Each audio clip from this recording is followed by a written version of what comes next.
மக்களே பாருங்கள், தூத்துக்குடி மாவட்ட ஆட்சியர் அலுவலகத்துக்கு முன்னாடி எவ்வளோ தண்ணி நிற்கிதுன்னு பாருங்கள். ஸோ இதுதான் தூத்துக்குடியோட நிலமை.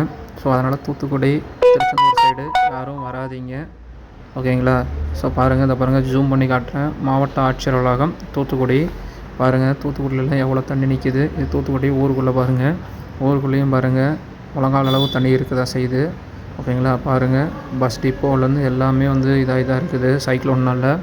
ஸோ இயற்கையை நம்ம காப்பாற்றினா இயற்கை நம்மளை காப்பாற்றுங்கிறது தான் இதில் சொல்லக்கூடிய ஒரே விஷயங்கள். பாருங்கள், பஸ் டிப்போ பாருங்கள், பஸ் டிப்போலாம் தண்ணியில் மூழ்கி இருக்குது. பாருங்கள், பின்னாடி பாருங்கள், வெள்ளம் எவ்வளோ போகுது, தண்ணி எவ்வளோ போகுதுங்கிறத பாருங்கள். பாருங்கள், நம்மளை கட்டுப்படுத்த முடியாத அளவுக்கு தான் வெள்ளம் தண்ணி போயிட்டுருக்கு. பாருங்க ஜனங்களே, ஊட்டி பாலாஜி ஆஃபீஸு தூத்துக்குடி யாரும் வராதிங்க.